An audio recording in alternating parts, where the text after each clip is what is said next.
as new agents, especially, it's imperative to learn and memorize the contract.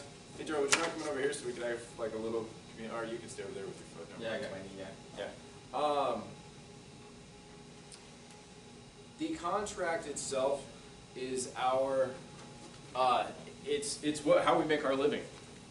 And it is incredible how few agents, if it really boils down to, have that contract memorized. I guess I was fortunate that I got started right at the fall of the market, so it was like, at that time, zip forms wasn't as popular, and we actually had to print stuff off and present it to clients. And I think that's the biggest difference today. E-sign makes our life too simple. And we don't actually have to read what we're filling in through zip forms. We just kind of fill it in, bloop, bloop, bloop, bloop, bloop, copy it over, stuff like that. And so we are slowly but surely losing the nuances that help us either convey to the client what they need to know, or on the flip side, conveying to the seller's agent what they need to know about our offer. All right? Or if push comes to shove, are you confident enough in your knowledge of the contract to be able to fire back to an agent that might be accusing you of something that may or may not be accurate? Right? So that's what I really wanted to go over. Today is going to be one of the most boring classes we do. Hopefully, I hope the other ones aren't going to rival this. But it is so important to know this, right? So if you're watching online or watching later on, go ahead and pull out zip forms or pull out a copy of the contract. And we're going to just go kind of going through the contract, pointing out some key items. So first page. What do you think is the importance of the first page of the contract? Why do you think it starts off the way it does? It's a legally binding contract, so you're bound. Mm-hmm. Yep, absolutely. And then attention buyer, and then it goes down. Is it more letting them know, oh my gosh, be careful, you're going to get screwed? Or is it more like attention buyer, you are entering a contract, be aware, here's how you're going to protect yourself. See, it's in how you convey it. To a buyer, heck yeah. How many of you have experienced talking to a buyer and having them cold feet or scared to make that next move? And that's where, if you're representing a buyer, it's amazing how buyer-friendly our contract is because of where we came from. Right. So that's why the first page looks very, very scary. But I would actually say this is a great thing to your buyer because of the Wild West. You guys have heard like the Keating, was it Keating 5? Yeah. 8, Keating 5? Right? And all the land fraud cases, pretty much anything horrible pertaining to real estate happened in Arizona years ago. And that is why we are now one of the most buyer-friendly places in the country. And use that to your advantage with working with buyers. They have so many outs along the way. If, as an agent, you're doing what you're supposed to and making sure they are doing what they're supposed to. The moment they miss a timeline, sorry, we breached. But as long as we stay within the contract, we have outs, and we can use it to what we need to do, right? So, first page, I would say that. This is to protect you. So you're going to have this check line. This is what we recommend during your inspection period. Get a home inspector, heating, cooling inspector, mold, pest, pool, roof, all that good fun, right? Walks them through the inspection period, yeah. And then confirm the ability to get insurance. It basically helps walk them through the escrow process right off the bat. Title commitment within 5 days. Read your CC&Rs, and we'll get into the benefits and the details of the CC&Rs. And to conduct a thorough pre-closing walkthrough. How important are all of those things, would you say? And the seller's property disclosure statement, and then read the contract before you buy it. These are all to protect them, and you'll actually, being a good agent, you're going to walk them through. Guess what? During your inspection, yeah, we are going to get a home inspection. As a matter of fact, we are so on you getting a home inspection that if you're going to choose not to, we're going to make you sign off on that, actually, because that's even more a bigger deal than if you did. Okay. And that's actually what the home inspection thing is actually for. Is just that. It's not that box that if they're not going to get a home inspection, or the box on the bottom. it's more of a disclaimer that if they're not going to get one, it walks gets what am I trying to say? It gets us off the hook, right? Right. Our Exonerates. exactly. So the home inspection, the CCNRs, everything just walks them through the process. So this basically is an outline of what's going to happen and the importance of how we're going to protect them and what we're doing. Okay, so first page is just a checklist. You can peruse it. A lot of people have their buyers initial it. I won't argue with that. As a broker, cover your butt. Okay. Now, the first page of the offer itself, very, very important if you look at what's on there. Okay, starts right off with buyer and seller. Okay, have you ever run across people that go by the name of like Buck, but their real name is Henry? You know, different things like that. Is it an entity buying it? Is it a couple buying it? Depending on the loan, the buyer and seller make a huge difference.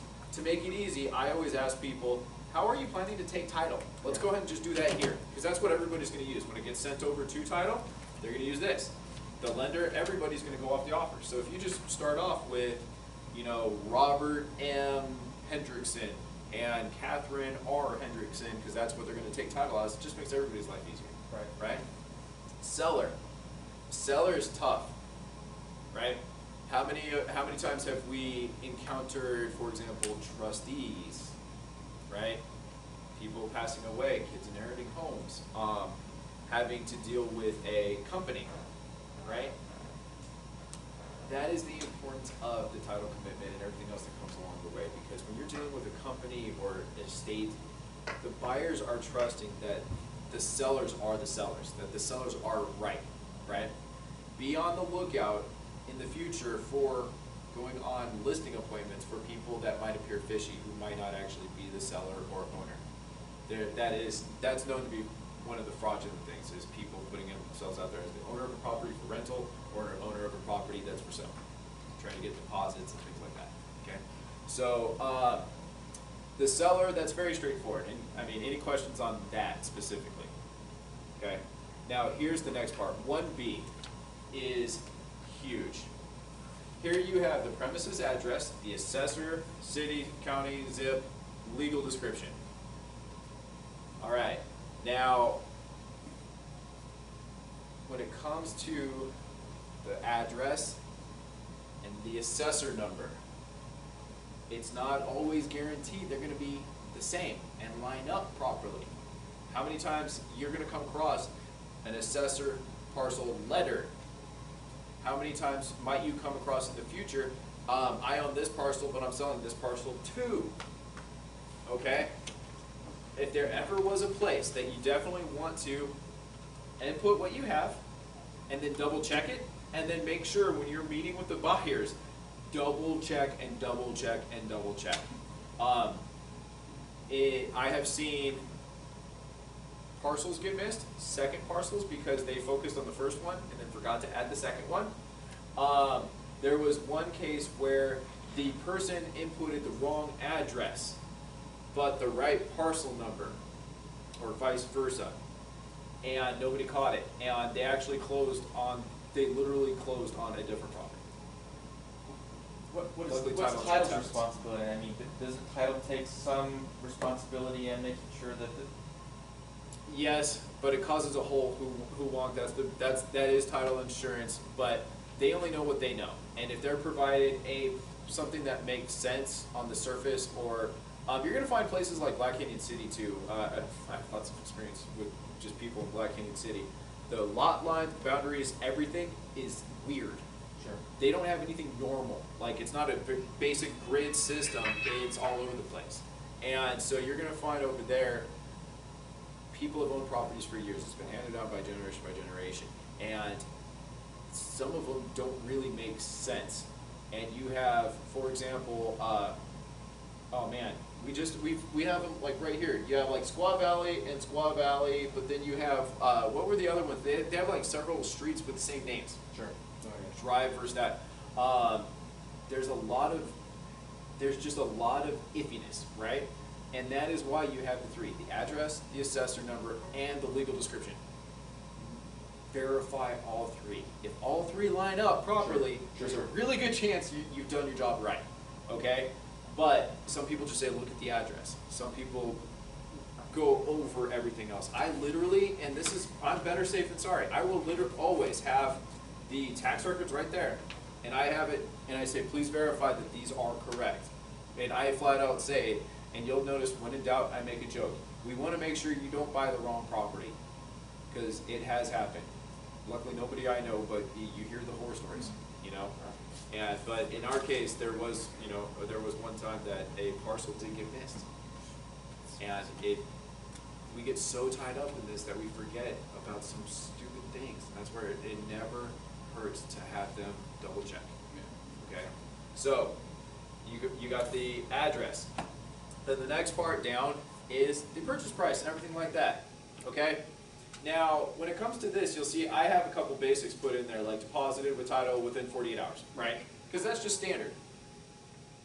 There's a lot of different purchases that can be done. You could have an earnest deposit, you could be carrying some, and then you could put an actual loan down. You could have a lot of different options. So when you come to your full purchase price, just make sure it is very clear. And then when it comes to the loan and everything below it, make sure your math adds up.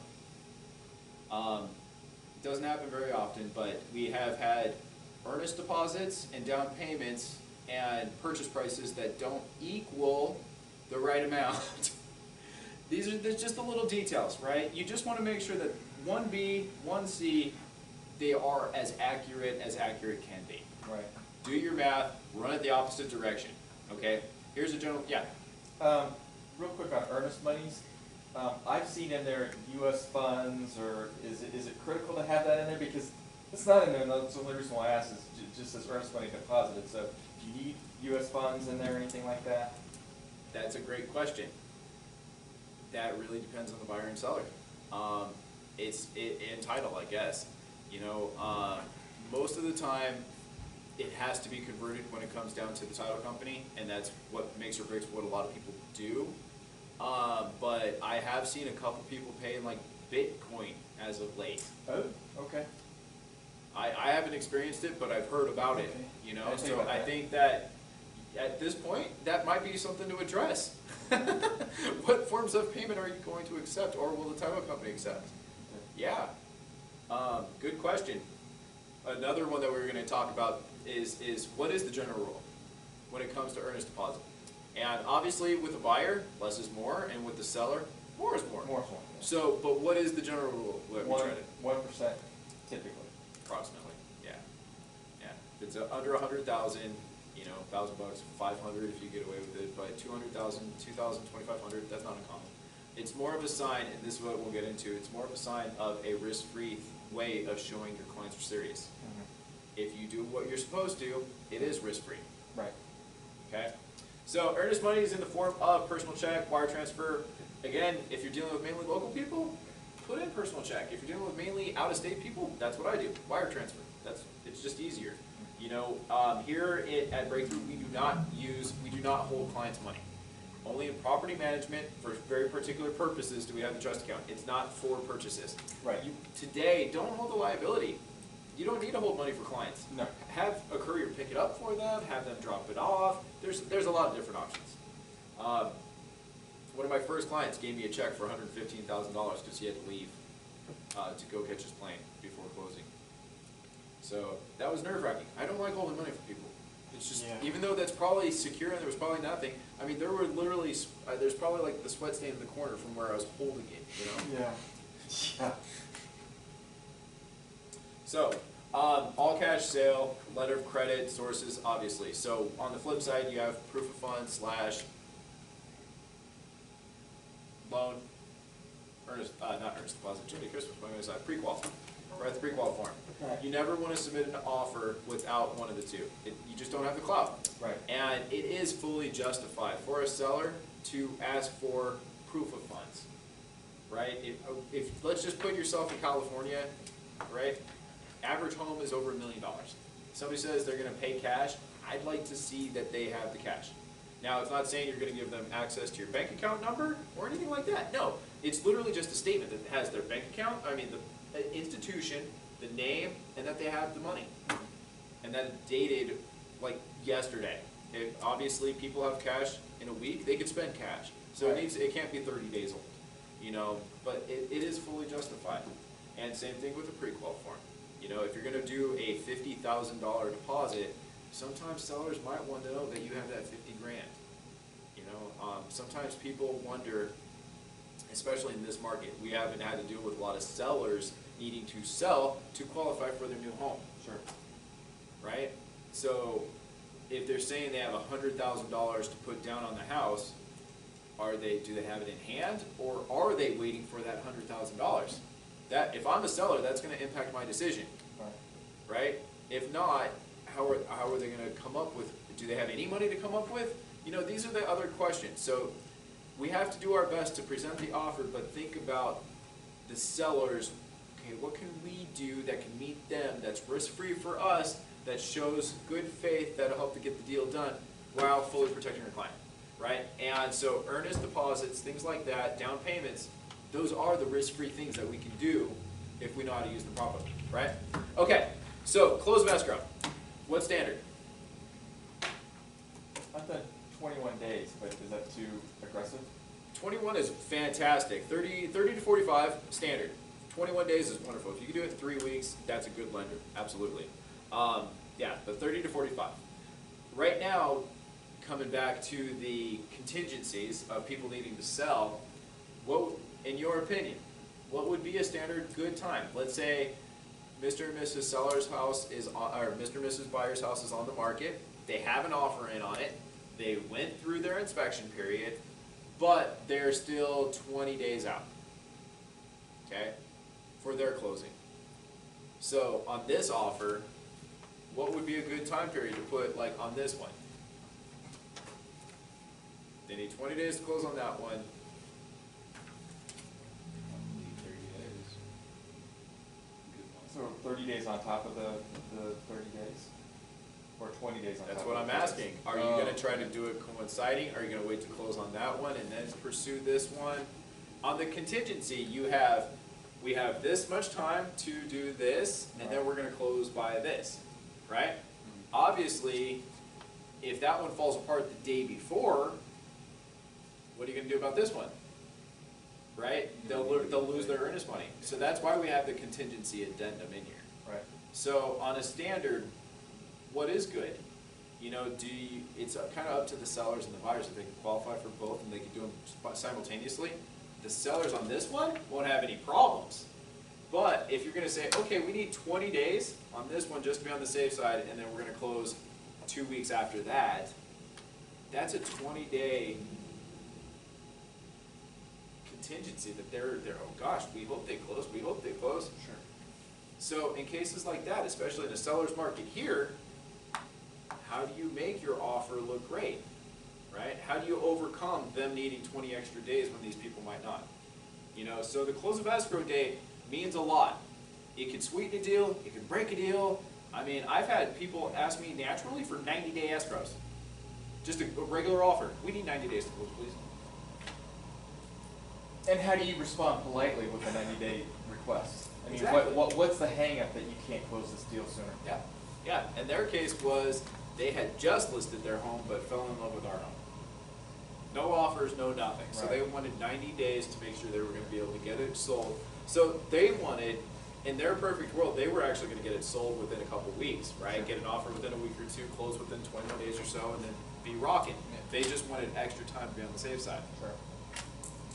But you would put verbiage in the page, whatever page it is. Does it make up in here? That you could clarify saying further on or before said date. Yeah. So additional terms and conditions. All buyers agree to close on or before this date. No other terms. Yeah. Yeah. On or before is always great.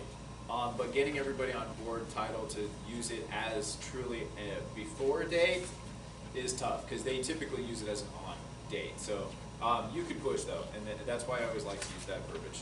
Absolutely.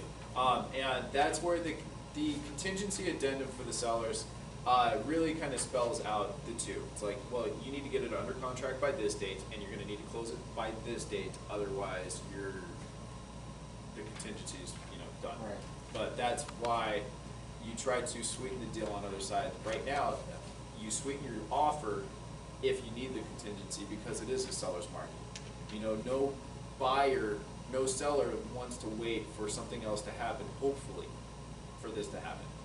So that's one thing we talk about overcoming. So we're kind of attacking the purchase contract moving forward in a seller's market scenario, pretty much, right? So as we're kind of going through though, cashier's check, wire funds, is there any difference in upfront when you're opening escrow how they put money in? No, not really. On the flip side, closing has to be certified funds. No personal checks, it has to be certified funds, obviously. Possession, close of escrow, that's very standard, right? Now, the bottom one, 1F, that's where we have a lot of addendum today. And unfortunately, some of these are kind of used in very weird circumstances, but more and more today, such as the buyer contingency. 3 years ago, you never used that. But on the flip side, have you used a short sale addenda anytime recently? Yeah, right? So here at Breakthrough, what's normal? Additional clause, HOA lit base, but one thing that's missing is the pool. Yep, if there's a pool addendum, absolutely. Is that mold? Mold addendum, Buyer's exactly. advisory? No, that's not added, that's just normal. Yeah, no, pretty much pool, mold. Oh, mold, yeah. Yep, and market conditions.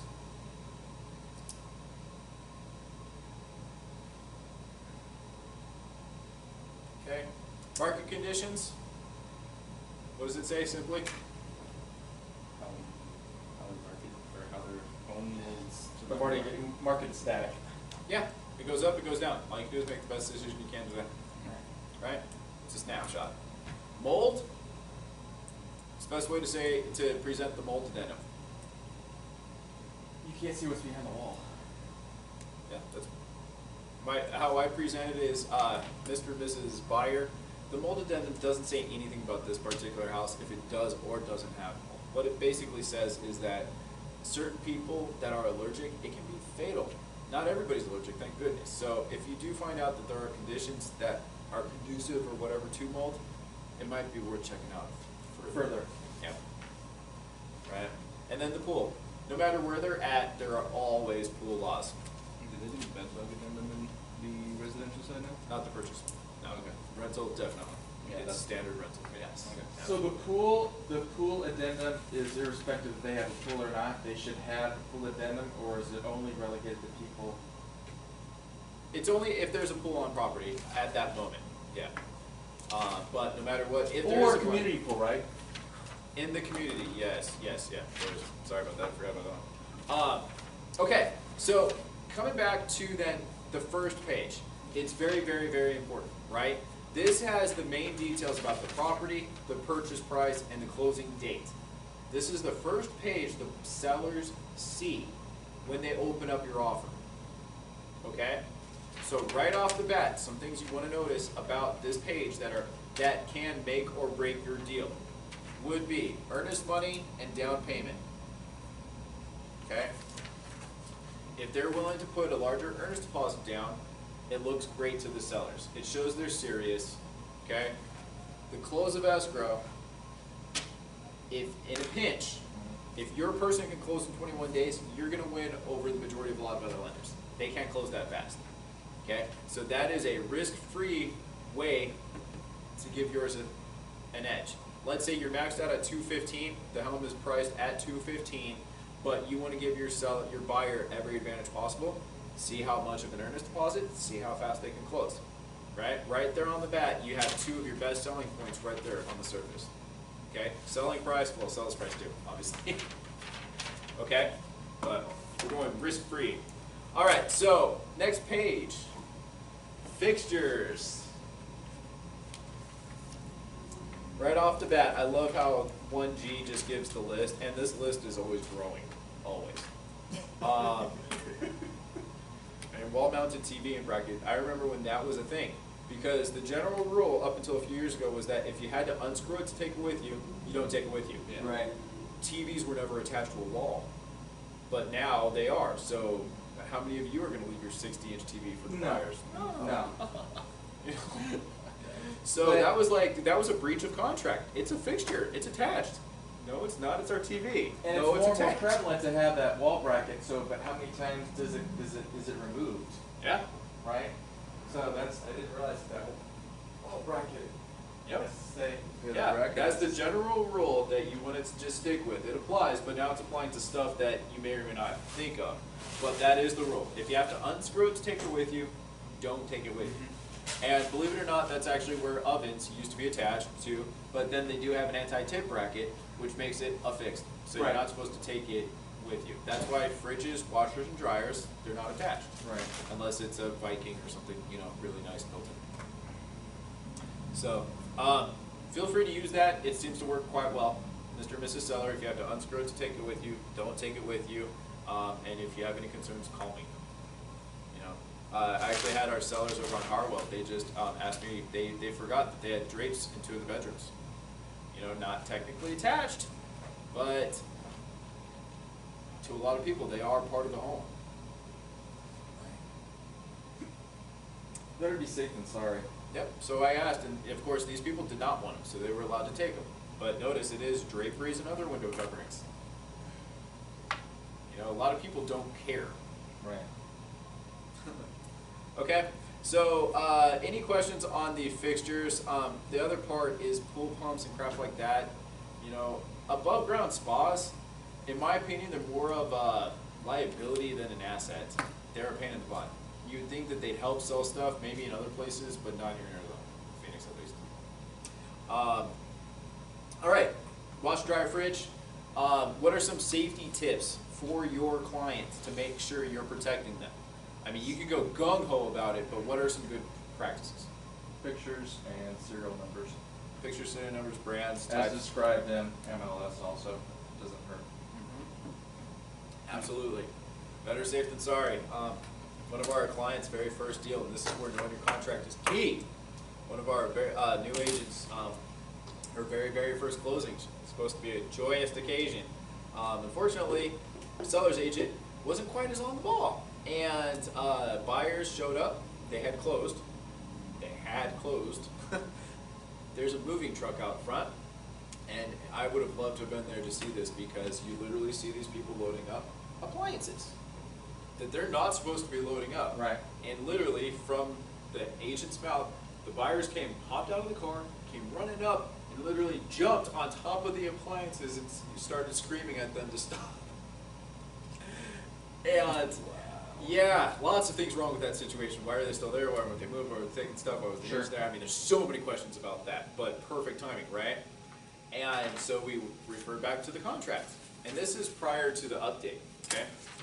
Top of the second page, very top, 2 check marks. Which appliances are included? Fridge, washer, and dryer. Both of them checked. Top of the second page on the original offer. Did that buyer's agent, or did that listing agent mess up? You darn right they did. Who got a commissionectomy right then and there? The selling agent. Yep. As long as you read your contract, you shouldn't have any problems. Right. And right now, it's down a ways and in the middle. At that point in time, it was the very top. I mean, you can't miss it. Boom, right there, top of the second page. So make sure, on the flip side, if you're an agent, is there anything preventing you from asking for those things if they're not on the MLS? No, you can ask for it. You can absolutely ask for them. Ask for it, Yeah. Make sure you're watching for that, because just because it's not in the MLS does not mean it's not going to be It's here. not negotiable, yeah. Yep. Okay. So, topic, second page, make sure you keep your eye out for that. If you're the buyer's agent, I've slipped it in a few times. My clients needed it. Right? I actually did get one accepted, and then they reneged on that after the fact because they didn't read it. Really? Yep. It's, They said we were being unethical for including it when it wasn't supposed to that's be total included. bullshit. They're still on the line. The listing agent's still on the line because they agreed to it. That's what we said, and we won. Exactly. All right. Right. Read your contract, Right. okay? Just because you're gonna be decent and honest and never do that does not mean other people aren't gonna do it to you too, Right, right? right. Okay, so other personal property, same thing. Pictures, oh man, there's a lot, beds, we've had a lot of weird things. Oh, somebody just included a car on theirs. Yeah. Whose was that was included? Oh, it was over on Northern. Yeah, somebody got a car with their purchase. Anyway, so keep an eye out for that and be creative.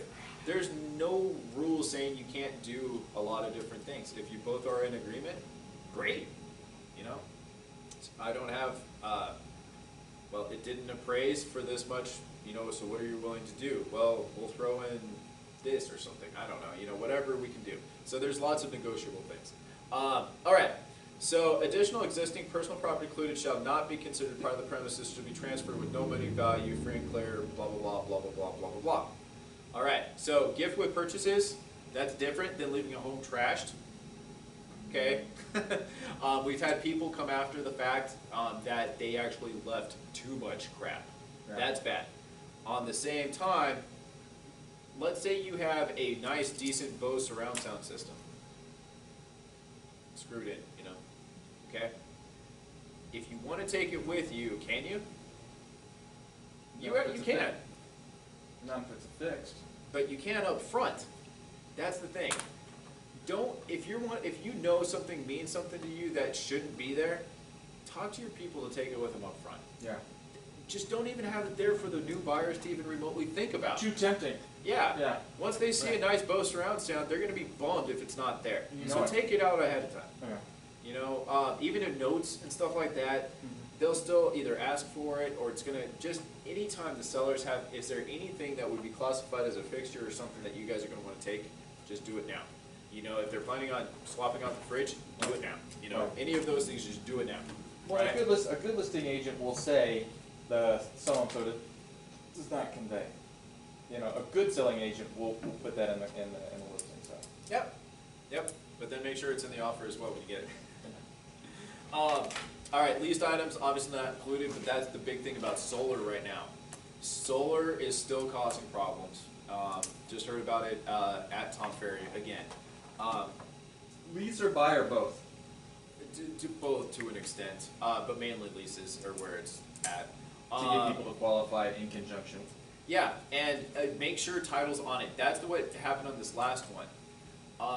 Title allowed it to close Oof. without the proper transfer. Wow. And then so-and-so didn't want it, and it was a bunch of hoo-honk after that, because after it closed, they're like, well, heck, we don't want to know. So, make sure solar gets addressed big Wow. time, and delay closing if it's not. Can I ask you a question about a buy? So if, for instance, my house has solar on it that I'm paying for, is it your opinion to put the value of the home with solar, or to make it a separate bill of sale, or a separate, because it's still being financed? It's mainly the effectiveness of it.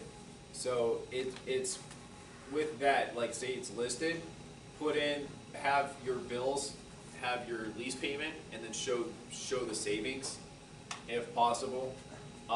It's really just one of those weird things that if you own it, even sometimes they're saying it's not adding that much value.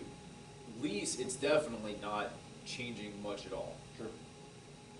So I've had some that actually sold above. It was in Trilogy. They actually basically had free, and I think there were a couple months that they gave money back, pretty much. And that one sold fast for top dollar compared to the neighbor. Sure.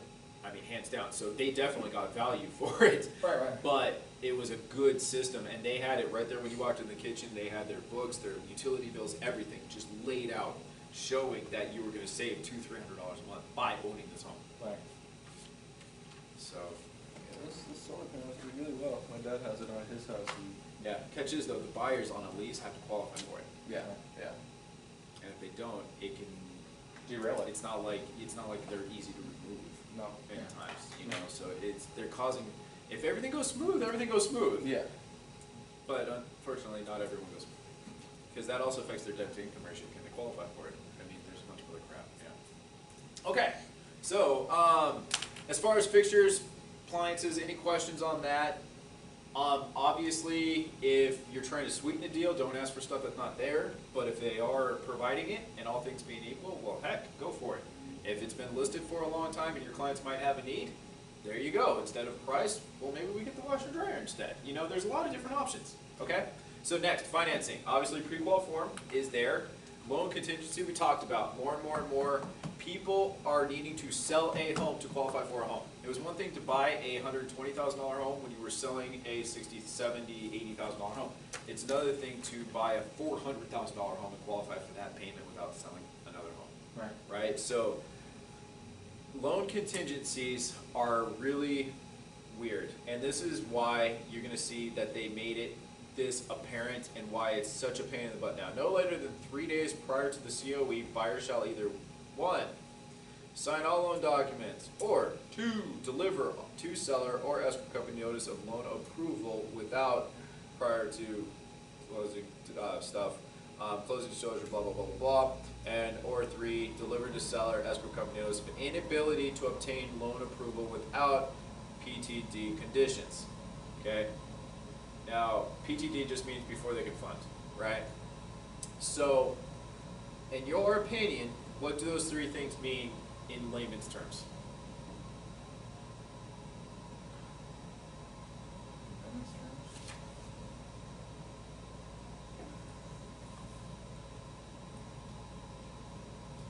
All right, one of 3 things could happen 3 days before closing.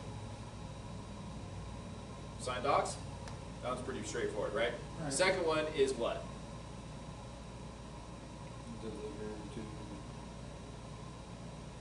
The loan, the actual loan, will it deliver the loan to the escrow company? Yeah, like they provide docs and show that everything's tracked close, right? Right. Or number 3, they have to provide their inability to perform, right? So 3 days to closing is when you have to provide that. If your clients can't perform, you have till 3 days before closing.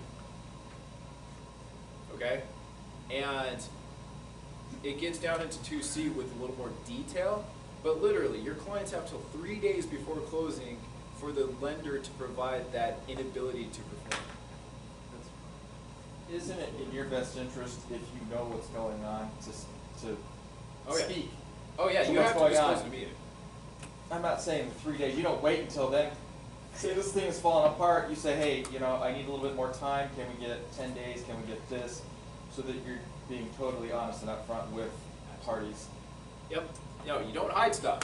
Right. But literally, they have till that to deliver that notice. So let's say crap hits the fan and you have exhausted all your options. Let's switch that around. Your buyer would pretty much have 3 days to get his earnest money back in certain circumstances if it's a lender issue. Right. 3 days prior, if it's a lender issue. Right? If it falls apart sooner, obviously they'll get their money back sooner. Right. But is that not an out? Mr. and Mrs. Buyer, even if it's 3 days before closing, as long as we just let them know, we can get your money back and Right. you can move on. So this 3 days is pretty much like a cancellation period that. Yeah, if something happens to the loan, like they can't qualify for the loan due to some reason, and chances are, and I hate to say this, but as a buyer's agent, very rarely, or as a listing agent, very rarely will you ever get something from the lender that says something weird that won't get them out. I hate to say it, Right. but there will always be a sufficient reason for them to not qualify for the loan in that case, okay? You know, even if the, honestly, and this is, I can't say much, but this is an opinion. I know buyers will go out and finance cars. They will finance furniture for their new home and not be able to qualify for the home. Okay? Yeah. And it might delay stuff, but other times they literally lose qualifying for the home. Okay? I guarantee that lender very rarely will be so forthcoming and be like, oh, by the way, yeah, they went out and financed their car, and so yeah, they're not getting this house. They're not going to say that. They're like, oh no, sorry, their debt to income ratios were not in line, and they're not going to qualify for the supplement. Right. Okay, it's going to be construed in a way that will get them off the hook. All right? It's not going to be this guy was a complete jackass and did something stupid, so he doesn't deserve it. No, it's their client, it's their representative too. Right? Yeah. So, not saying it's true and this happens every time, but I'm saying probably. All right? So, financing unfulfilled loan contingency. So this is where it really gets into it. The contract shall be canceled and buyer shall be entitled to a return of the earnest money if after diligent and good faith effort, buyer is unable to obtain loan approval without PTD conditions and delivers notice of inability to obtain the loan approval no later than 3 days prior to close of escrow. Good faith efforts. Okay? If buyer fails to deliver such notice, seller may issue, and this is where most people don't know this, and know this, okay? As a seller, know what you need to do. As a buyer, know what you can get away with, okay? This is very important. All right. Sorry, what was I? If buyer fails to deliver such notice, seller may issue a cure notice to buyer as required by Section 7A, and in the event of buyer breach, seller shall be entitled to the earnest money pursuant to 7B. If prior to expiration of any cure period, buyer delivers notice that inability to perform the loan, blah, blah, blah, blah, blah, blah, blah, blah, blah, blah, earnest money are not refundable. Okay. In layman's terms, can anybody, what do you think this means, really? It's two parts. If you're the buyer, what do you have to do? Show good faith. Well, you have, it's a timeline. Yeah. Okay. So let them know in a timely manner that they're not ready. Right. Okay. But if you're the seller now, can you just close? If they don't perform, what do you have to do, and how much time do they have? Cure notice. Exactly. Okay. Put it this way: if you don't serve that cure notice 3 days prior to close of escrow, guess what they just got? A 3-day extension. Sure. If you serve the cure notice on the day of closing, guess what they just got? 3 days, yeah. Right? That's the cure period. So if you want to close on time as a seller and you're worried, serve them 3 days ahead of time so that way they have to close that day. Sure. And that way they are officially in breach. Okay? Okay. Now on the buyer side, if you've never gotten a cure notice, they can't just up and cancel on you. You could be 6 days after contract. If they haven't served you your cure notice, they cannot cancel on you. All right? Until they do. Yep. So what does that mean? And this is I'm not saying this is good or bad, but this is representing your client. To, let's say delays happen, crap happens. Financials from certain things get delayed. Getting stocks pulled from your for your down payment sometimes get delayed, right? And we're having to get creative to keep our deal together. Okay. So what can you do if you know that, oh man, it's the day of, we need 2 or 3 more days. Shoot. Well, good news.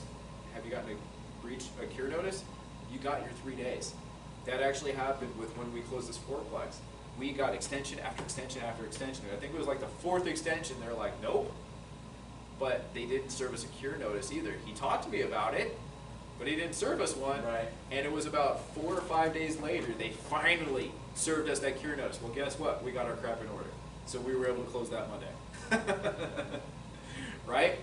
But he was threatening all kinds of crap. But I knew our timeline. Right? And if he didn't, let's say, oh crap, man, we're having trouble. It was the financing part, right? And crap, well, what's the good news? You get a cure notice and you're having financing issues. Well, what do you just need to do that day? The day they serve you the cure notice, provide them that. What does it say right there?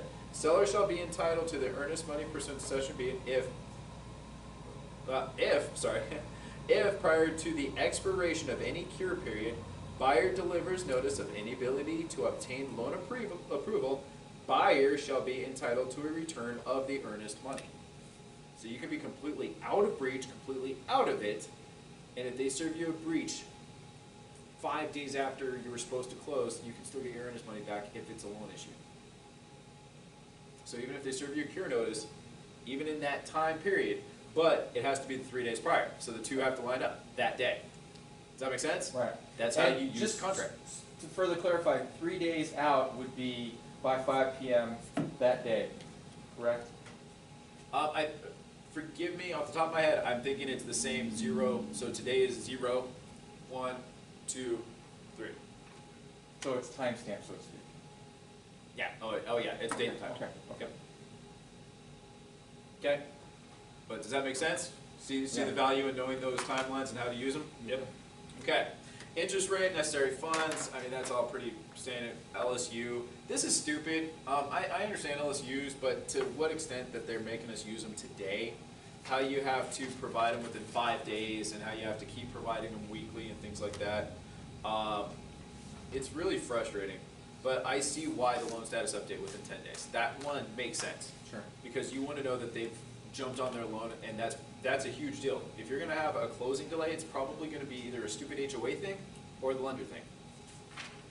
So that's just my personal opinion. Loan status updates, I think they need to be provided if the seller asks you. You know, if everything else, that's that. So loan application, processing, all that stuff. Let's go down to 2H. 2H is important because there's certain ways to go when it comes to a contract, all right? Let's say you're gonna go VA loan, okay? And something happens and you decide you're gonna go conventional. Would the seller have a problem with that probably? Why? In the VA loan, 0% down, isn't it? Yeah, but you're It's the going down. from 0 to more. Yeah. Exactly. So would they have a problem with that? And closing costs. Yeah, so if you were gonna switch, say, hey, Mr. Seller, I'm sorry, my VA loan's not working the way, so we're gonna just go to a conventional loan instead. That would be Would they have a problem probably? Damn right they would. Oh, you think they would? I would, because unless you have a bank that's already supplied that, you can't just arbitrarily say we're going for a convention. You would actually have to say we have documents to substantiate a convention loan approval, because a VA that's a pretty liberal loan to take, because there's really no financial commitment. Exactly, so that's why if they're going from VA to conventional, from weak to strong, most sellers aren't gonna have a problem with that, given you're still gonna close on time. Okay? But the If buyer side somebody's would- getting a loan and says, hey, you know what, this thing crappy, I'm gonna pay cash instead. Would any seller have a problem with that? Oh, no. Okay, now flip it around, exactly. Now, if we were gonna go cash, and then 2 weeks later, we're like, hey, we're gonna switch to a loan, Yeah, that's breach, Yeah. right? Technically speaking, it's almost that same thing by going from a conventional loan to a FHA to a VA, right? You're going from no restrictions, large down payment, appraisals, you're good, to more restrictions, to 0 down, where you're gonna have to appraise the entire thing. Sure. You know what I mean? So, when you're writing your offer, even if they say, hey, we're probably gonna go conventional, if there's any doubt, start with the smallest one.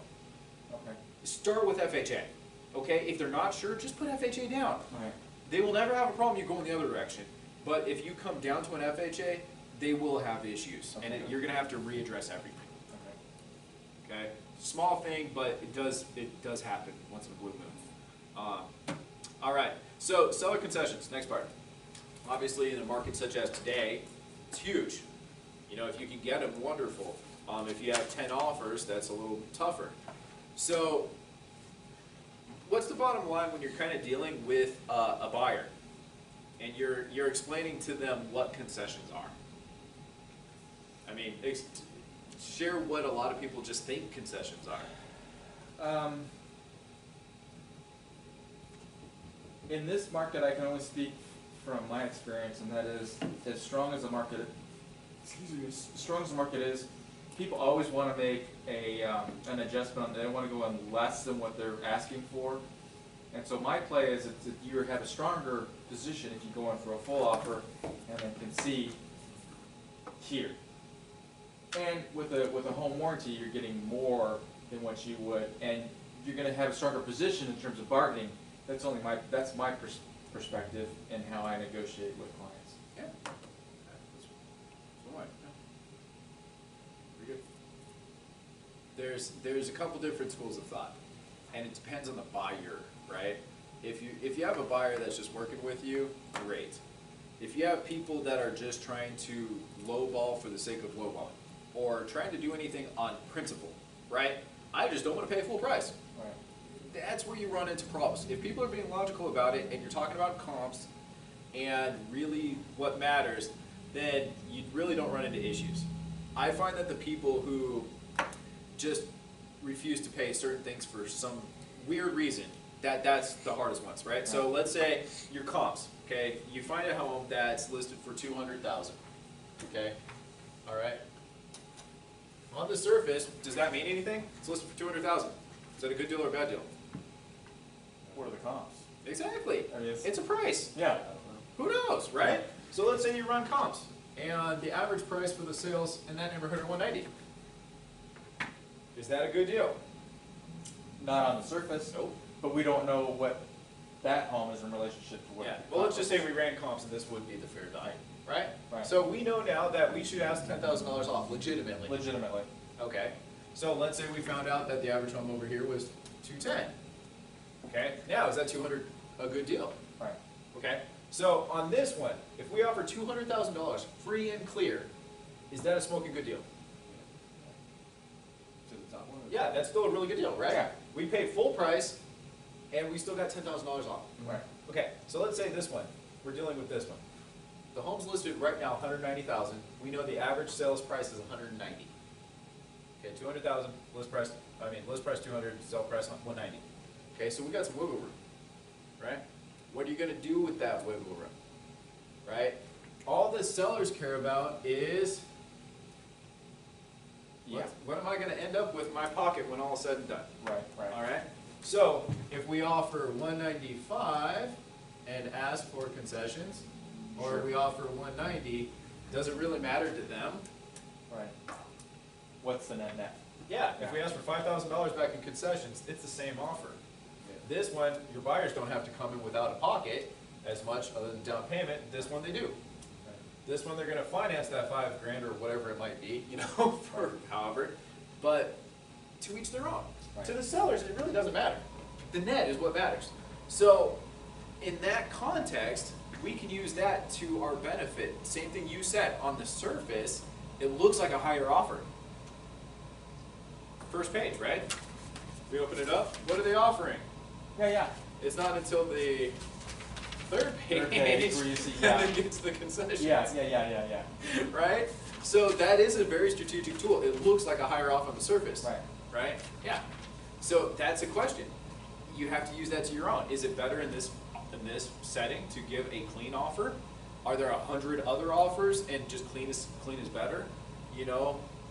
That's the thing. A lot of people don't realize concessions are outside of everything. Like, we're offering 190. No, you did. You offered 190 and then asked them for another $6,000 on top of that, actually. Right. That's where you have to be able to communicate. Right. They are asking for more money from the sellers.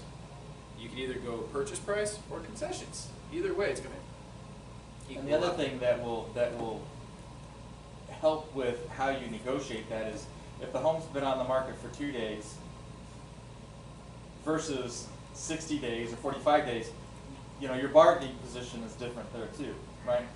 Because you'll have homes like Nairobi's as an example, who went in, looked at it, liked it, and said, we want to make an offer, and if you can't do a dance, you have to do the offer. You have to come in, do the offer, right?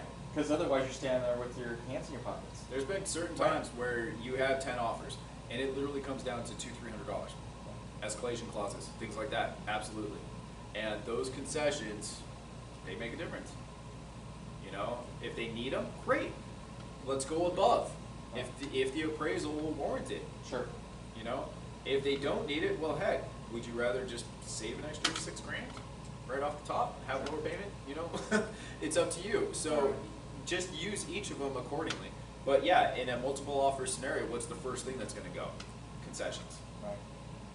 Because you're going to be skirting prices and things like that. On the flip side, listed 120 days, I'm going to come in low and I'm going to ask for concessions. Turn two. Right.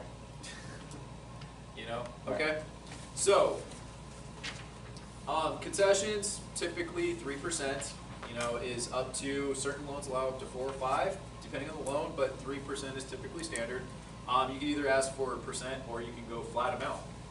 So just know that in the end, where does it all come off of? The net. All right, so appraisal contingency. That's another one that you'll see get waived today in a uber competitive market. If you find a $150,000 home that has 20 offers on it, I'm guessing the winner probably waived their contingency, came in above, and have flat out quick closings, plain and simple.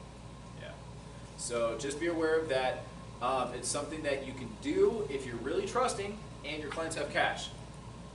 And it could potentially be risk-free, but potentially they could be on the hook for whatever the appraisal decides. Oh yeah, we'll pay up to $10,000 more than the appraised value if it doesn't appraise. Well, are you really prepared to pay that 10 or 5? Right. You know, make sure if you're committing to that, you are committing to the worst case scenario your clients are okay with. Doesn't happen often, but in weird markets, right now, appraisals are holding us back. You know, they're not pushing it like they were 2008 or 7. They are keeping us in check, you know, and so we're having several that aren't appraising and having to come back. You know, what's funny is, and I didn't have a ton, but one of the 4 that I had that closed came in under, and I didn't even go to my buyer. I went back to the seller's agent. I said, we came in under, sent them what the appraisal was, Yeah. right, and said, what do you want to do? So I don't get my buyer anxious or upset until I hear what they want, because they're not going to sell that for less than appraisal.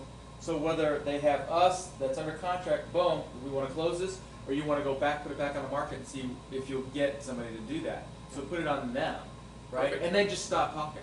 You handled that perfectly. Yeah, you handled it before you even got to your buyer. Right. And that buyer couldn't have asked for anything more than that. Right. You handled it right off the bat. Good job.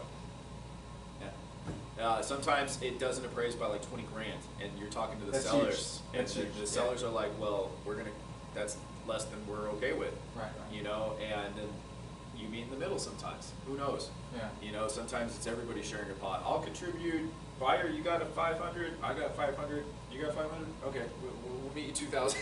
Right. You know? But there's Yeah. bigger money at stake too, Yeah. right? Yeah. If it's $20,000 on a $500,000 home versus $20,000 on a $120,000, I mean the scale Exactly. is obviously Exactly. Yep. No, perfect. Awesome, dude. Title and escrow. Obviously, having a relationship with the people, okay? And that goes back to having, if crap goes well, you're not going to have problems.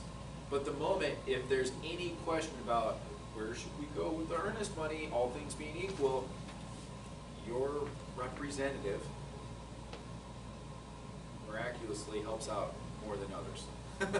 Having a good title rep that you've done a lot of business with, that you know has experience, things will just go smoother. Mm-hmm. And if all things being equal, you'd like to have the good relationship to fall back on. So developing a great title rep,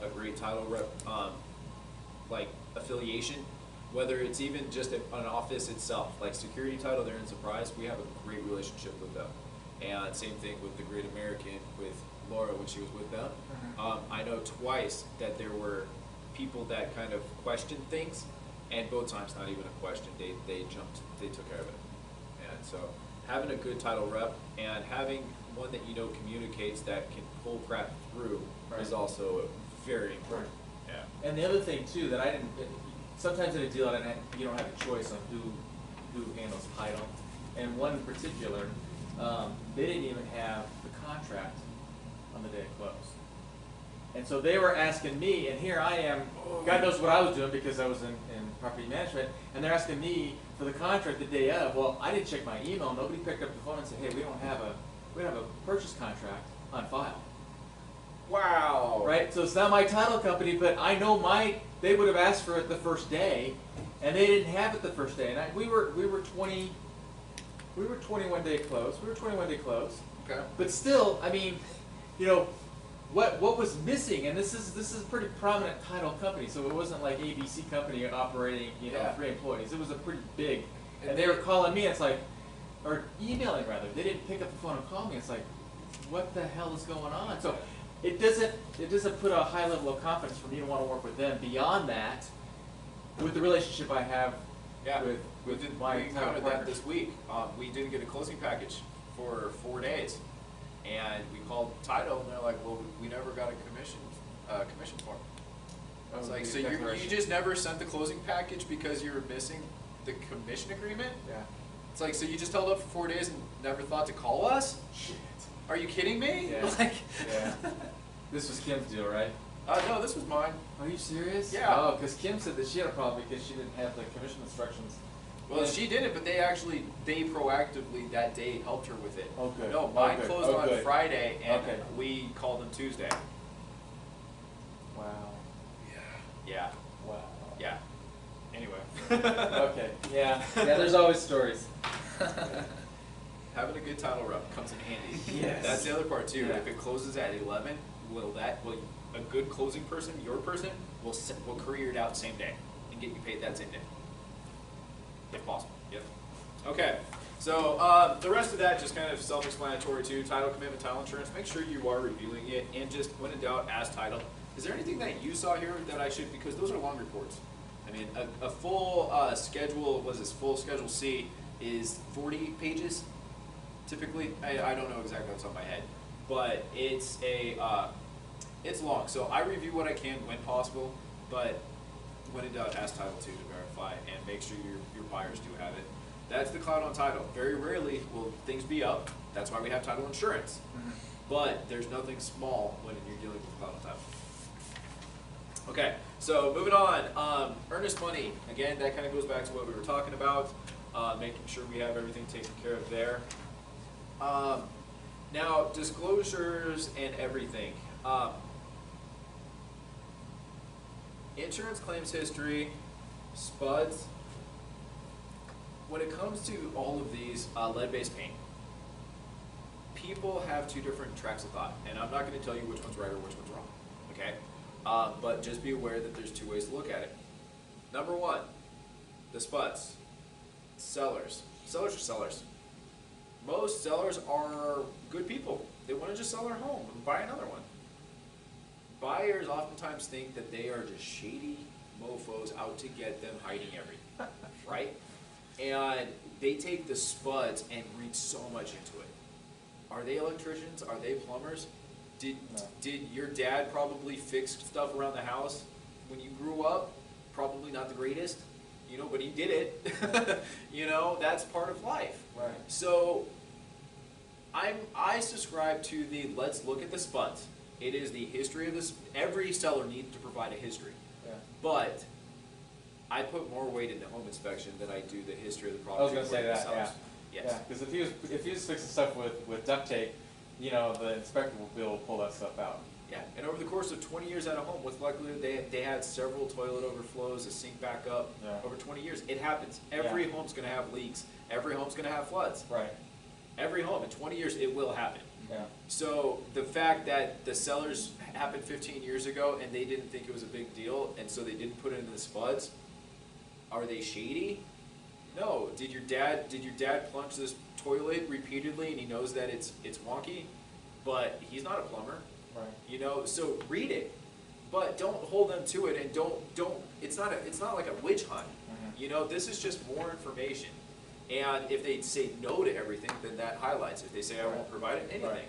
but just be careful what weight you put onto it, because if you have a question on electric, the electrician can answer that. The inspector is the person that's going to get into it and actually test everything. Right. So. And there's a couple big things that people are always asking about: pool, roof. Those are two big things that people ask about. I know my inspector had a very comprehensive pool inspection, but I don't know how. Other than him pointing out that there were tiles missing, damaged tiles, you really need to have a roofer to give you a true representation of the roof, because the inspector's only going to give you a broad stroke, whereas a pool guy will give you a true representation. Roof, same thing. And if you have electrical issues, you get an electrician out there to make sure, or plumber, for that matter. Yeah, but would I personally buy a home if I still did a home inspection, even if they didn't provide me spuds? Yeah, almost every time. I don't put much weight in it myself, So that's the kind of thing. But you determine say, how much weight. But you say yourself, as someone that's been on both sides of a transaction, you know the valley, and so you know you're not going to buy it, you're not going to overpay for a home. So when you say you see the spuds and you know you may not see something, because I know in my home in particular there was stuff that wasn't disclosed, but still evident. So you go and it's like, okay, yeah, he didn't disclose that, but Exactly. clearly Exactly. there's So am I going to cancel this transaction Yeah. because I think you might be hiding something based on the spuds? Right. No, you know, that's the type of thing. Determine the weight, because buyers are always going to think the sellers are trying to hide stuff. Right. So that's the angle. And so from that angle, I try to tell them, look, they're not the electrician, they're not the plumber. Right. They lived in this home and they fixed things and they had stuff happen. So just take it and read it. Right. But any of those concerns, direct them to the inspector to verify. Yeah. You know, that type of thing. Oh man, it's the worst when you just have somebody that swears up and down the sellers are trying to take them. You know what I mean? And it's so blatantly obvious they're not. You know, it's not saying there aren't, but that's why take it as it is. You know, and if things don't align with the inspection, for example, you walk in and you see a bunch of new paint. Okay, that's great. But then you think, okay, why did they just repaint the whole house? Right. You know, or why is it just this roof that's painted right here? Oh, You know, yeah. those Yeah, type of things, yeah, right? Yeah. So that's where we go in to do our critical thinking. But don't take the sellers as the sellers. That's all I'm going to say. Hard to describe. Judgment calls. Lead-based paint, this is just funny. I wonder how much longer we're going to have to worry about lead-based paint disclosures, given it's, 50 years ago? 40 As years long ago. as homes fall within that category, we're still gonna have to deal with it. Yeah, 40 years ago now. So chances are people are doing more and more painting over stuff. But make sure you have it. What's the proper time? As soon as possible. Prior to 1978. Oh, yeah. 1978 prior. Oh, like the. Continue. I thought you meant giving it to them. Oh yeah. No, the 78. sellers actually should have it there in the listing for you, if all goes well. Okay, so next one. Affidavit disclosure. There's not many of those around. That you needed. Unincorporated parts of town. There's parts in Litchfield, Black Canyon City. I think there's Carefree. Isn't there like a little spot over there by Carefree too? Something like that. Oh, yeah. I don't know. But that's just an extra addendum. Just be aware if you're in it because it is a county island. It's really interesting. Some of them are county islands, at least. Warranties. Okay. Warranties, this is where, oh man, for years and years and years, and I'm glad they switched it because people did not understand. Okay, warranties. On the surface, you think of what? Car warranty, home warranty, you think of warranty for an appliance, whatever it is, right? What does this really mean? It's an as is. So there's no warranty. I mean, the water heat could go out, the roof could go out the day after you close. I mean, there's so many different things. And it pretty much protects the seller from being liable post-closing. Yep. It's as is. That's why you do diligence during. Yep. Basically, you have to disclose. I think it was the mail. Yeah. The sellers have to disclose anything that they know is wrong with Right. it, right? But prior to this update on this contract, it used to flat out say that they warranted the plumbing, the electrical, Right. the AC, right? Those five, I think it was 5 items. But then you had the as-is addendum, okay? As-is addendum didn't say you can't make any repairs on the property or that you're buying it as is. It's saying that the sellers are not warranting those 5 items, Right. specifically. That's it. Right. So technically speaking, did they just streamline the process? Now every purchase is just the purchase. Sure. And that's that. So now we don't have the as-is addendum anymore. Technically, it does not need to exist because they took that portion out of the contract, right? So when they say warranties, condition of premises, buyer and seller agree the premises are being sold in its present physical condition. I love that. Then they go into warranties that survive closing, which is just any repairs, but the buyer warranties. Buyer warrants that buyer has disclosed to seller any information that materially affect their ability to close. So funny. That's the buyer's warranty. So pretty much every sale is what? As is, if you don't ask for anything. Right. Prior to this contract, was it any different, really? People always misconstrued the as-is addendum as repairs and condition, not Is the AC functioning right now? Right. Yes, it is. Is the plumbing functioning right now? Yeah, it is. Is the foundation, is it structurally sound? Yeah, it's structurally sound. Those are the warranties. That was it. It was nothing about how good is it working, this leak under this toilet is affecting. No, it had nothing to do with that. Is the house functioning, right?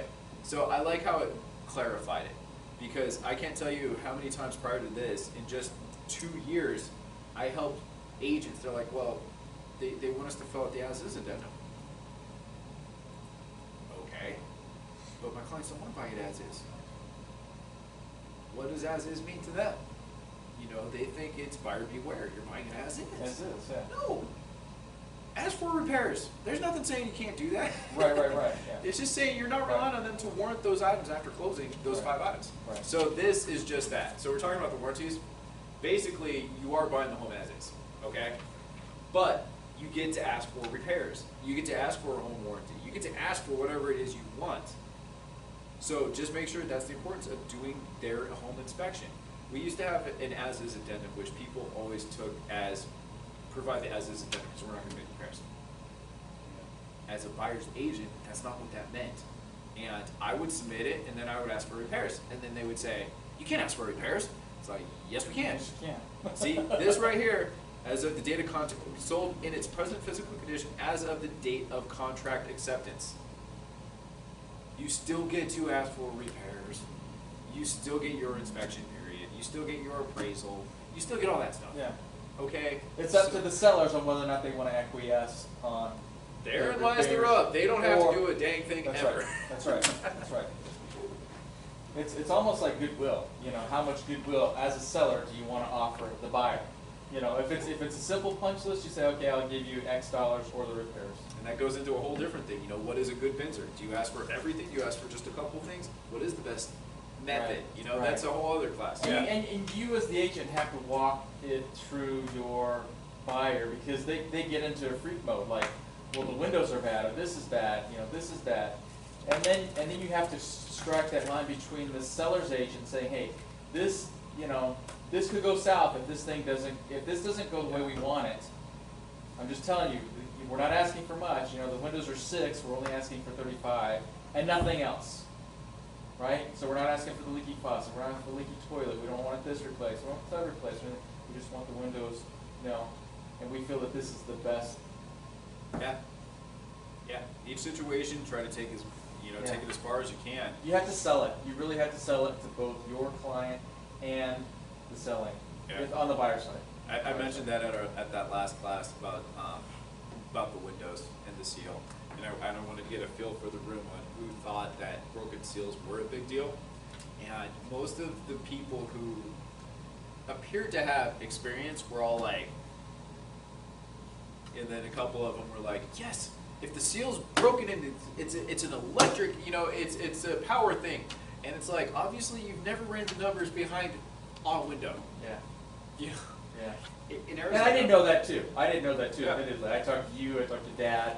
So, you know, there's a lot of misinformation out there, Yeah. you know. There's that So- husband and wife in Palm Valley, man. They were adamant. Their buyers were going to cancel if we didn't replace the windows. Right. And it cost my client to be, but fortunately I got them on some other stuff, but they were going to spend $3,000 on literally those windows in and of themselves to end up costing $3,000 in electric bills and things of that nature would take like 20 years. I was gonna say like 20 or 30 years. Yeah, it was insane. Yeah. And it's like, so why did my buyers need to do that if it wasn't ever gonna, you know, yeah, that's my opinion. Yeah. But people have opinions on windows. In Arizona, factory windows suck, right? They're the cheaper windows unless you're buying like a nicer home. Yeah. West, get the evening sun. They will lose their seal. Yeah. South, get sun year round. It will lose its seal. So to what extent are they going to impact the home? Mhm. And there are definitely windows that get direct sun, and you can feel the temperature difference inside. I'm not arguing with that, Yeah. you know, Right. but the whole house. So, all right, so that's warranties. So ask for repairs, look out for your clients, and get them as much as you possibly can. Especially keep in mind the condition of the home too. If they're paying for a fixer-upper, expect that the sellers are going to pay for the fixer-upper. But on the flip side, if your clients are paying if your clients are paying top dollar for a home in a nice neighborhood, I would expect the home to be in that condition. Right. Okay. So next one, great. Due diligence. Here's the next part to use. Okay. 10 days standard. Commercial, it goes even longer. But realistically, if, let's say in a competitive situation, what do you really need?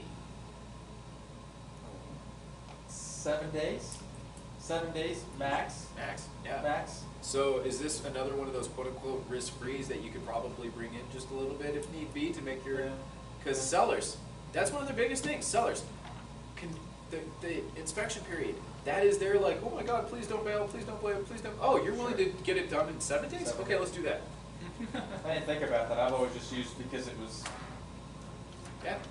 There's only 3 things that the sellers are really worried about: the inspection period, the appraisal, and then basically the other outs, like the final walkthrough / the CC&Rs. You know, anything that the buyers can cancel on. But the big 2 are the appraisal and the inspection period. Right.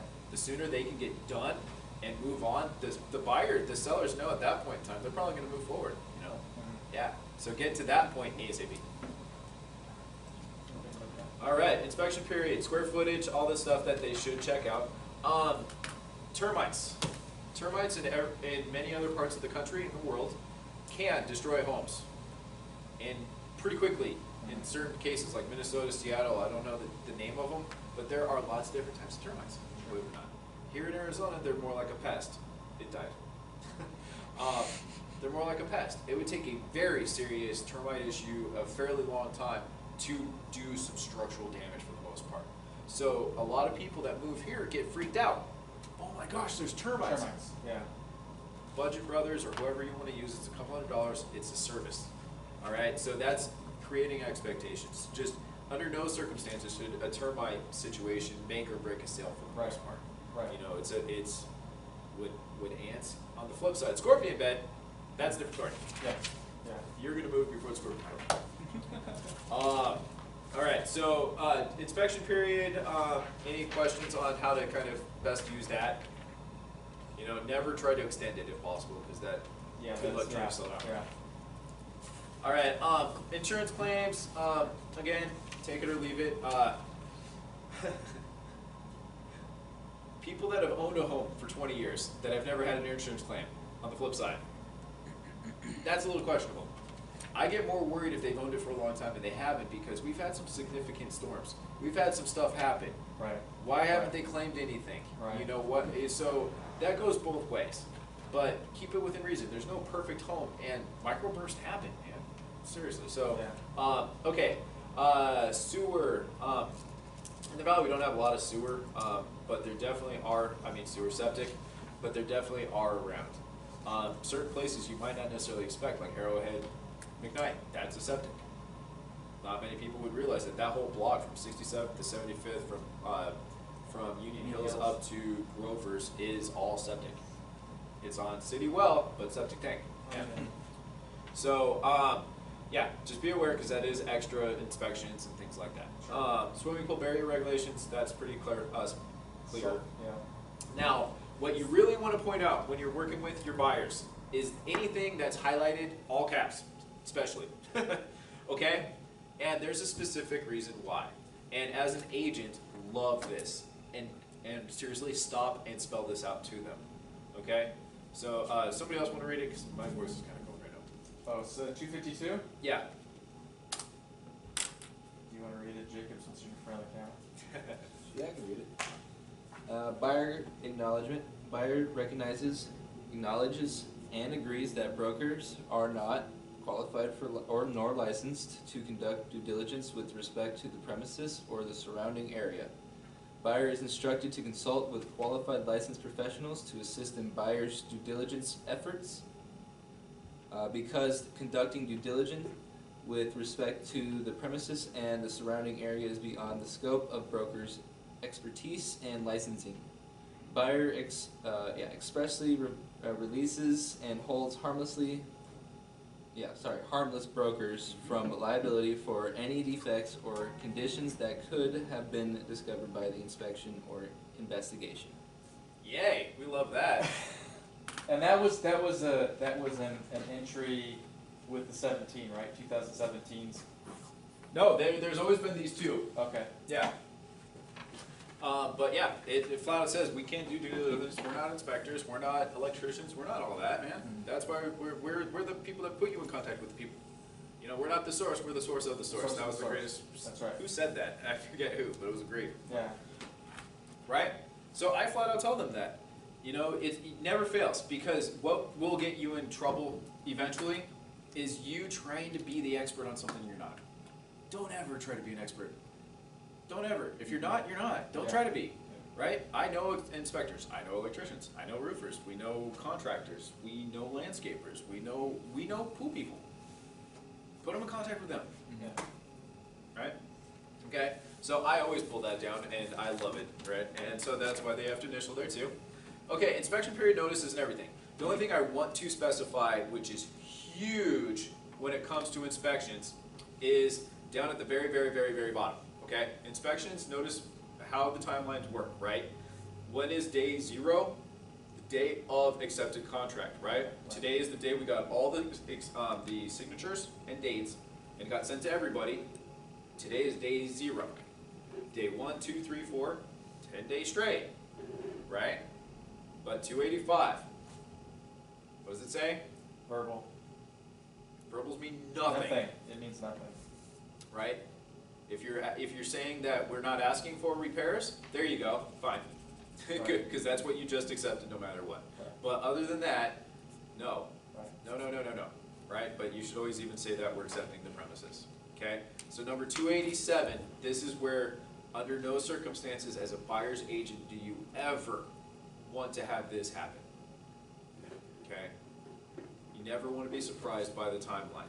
Buyer's failure to give notice of disapproval of items or cancellation of this contract within the time period means you're accepting the property as is. As is. You're moving forward. Alright? The sellers have to cancel, the buyers are automatically proceeding. Okay? It's just assumed that if the buyers have not told us we're canceling, they are proceeding. They are proceeding. Okay? So, never get surprised by the timeline. 7 days, 6 days, 5 days, 3 days. I've had one that says, inspection period shall be, what was it, up within 10 days. And I responded, it's my only time, and I ate it. It's my only time ever. Because I responded on that day, and it was prior to, is how it was conveyed. I took it as 10 days. She switched out one word, and I'm not going to mention the agent. I've since never worked with this agent because that's how she operates, and it was blatantly on purpose that she tried to get my client on it. And the verbiage was very angry. So, yeah, I responded on the 10th day. My client lost his earnest money.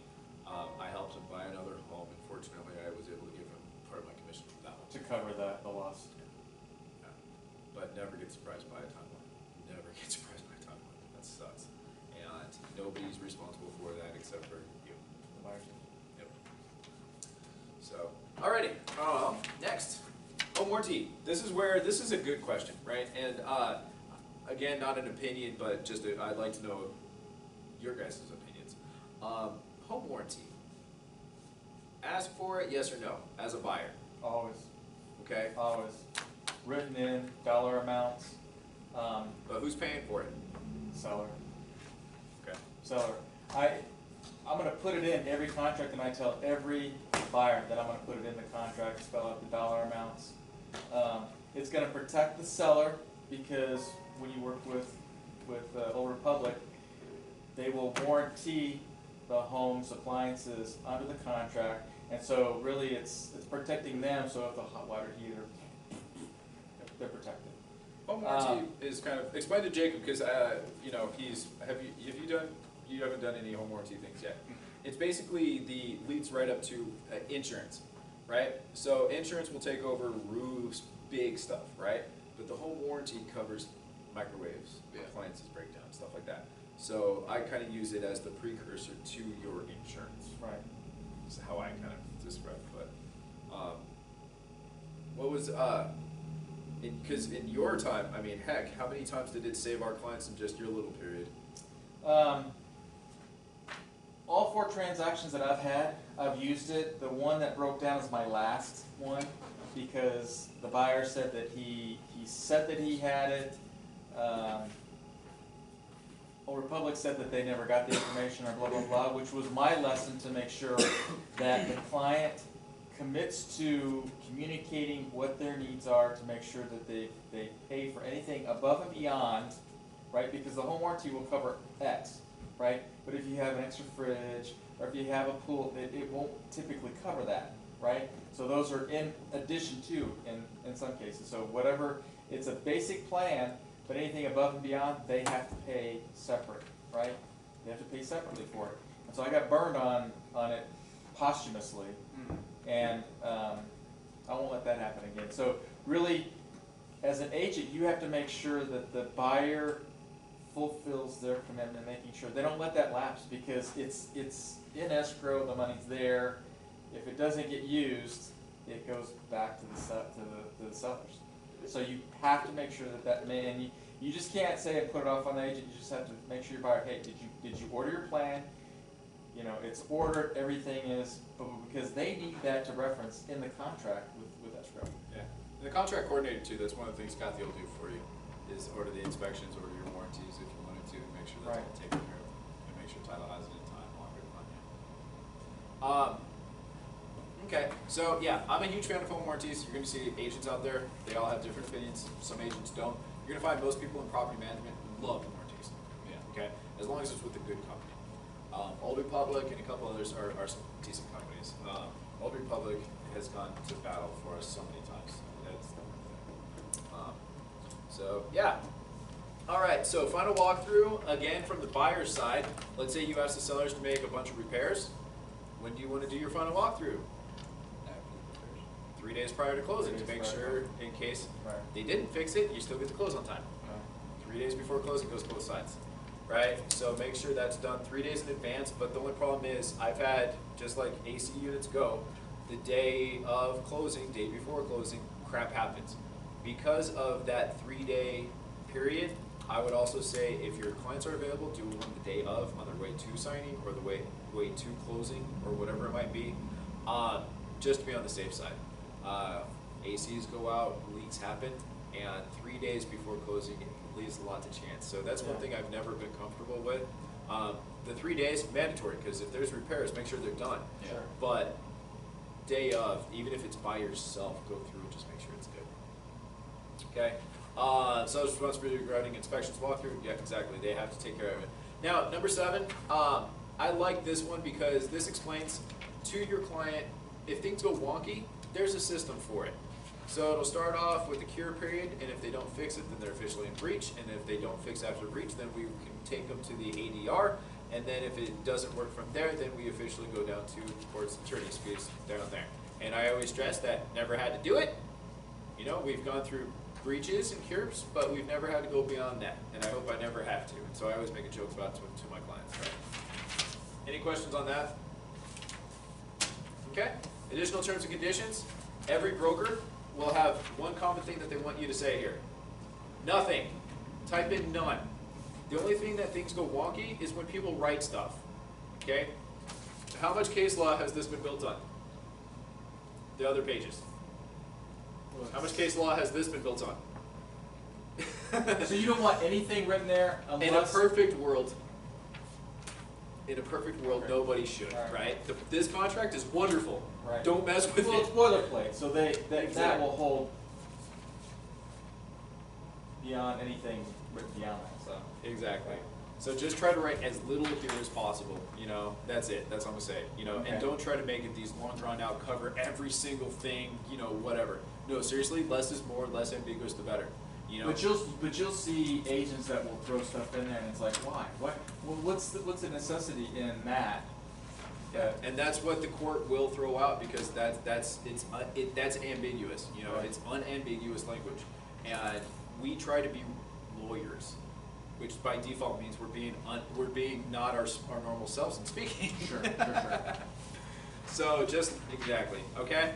So, and then down to page 9, these are all the definitions, right? So it's like, do you have any, okay, obviously we're in Arizona, so we use Arizona a lot. Time is of the essence. So how do we coordinate timelines? How does everybody get paid? How do we calculate days? You know, I just kind of briefly go down this one and say, if you have any questions on the odds and ends, that's what this is.